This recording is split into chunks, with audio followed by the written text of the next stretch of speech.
interest. Just on the Liberal Party and people like Robert Hill and so on, I mentioned the stupidity yesterday into which the Liberal Party can get itself and talked to Senator Bill Heffernan, easily the most popular Liberal senator and the most widely known and the most proactive and the most effective. Talk that someone's trying to have a shot at getting him out of the Senate because of his age. I don't know how old Bill Heffernan is. I couldn't care. I'm only interested in how effective he is. And I see that Philip Ruddock is going to be challenged for pre-selection in the federal seat of Barara. I mean, all this is fine if you can find a better candidate. But quite frankly, the Liberals are going to have to do better than comb through the young Liberal pretenders if they're going to find better candidates. I mentioned yesterday the outstanding long-term former member for the federal seat of Mitchell, Alan Cadman.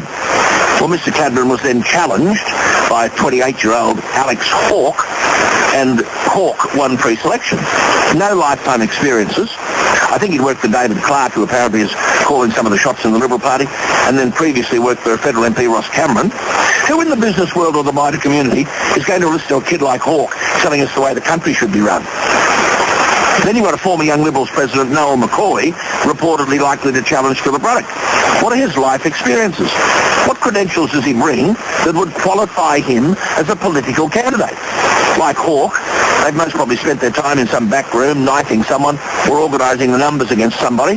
But that doesn't bring to the party the kind of skill set that's needed for a successful regeneration of the Liberal Party.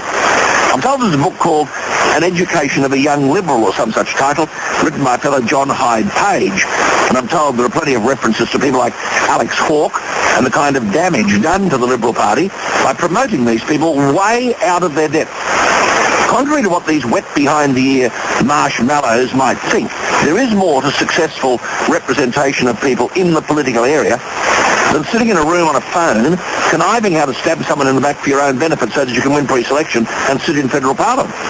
Philip Ruddock is an individual of enormous distinction. He is the longest-serving MP in Parliament.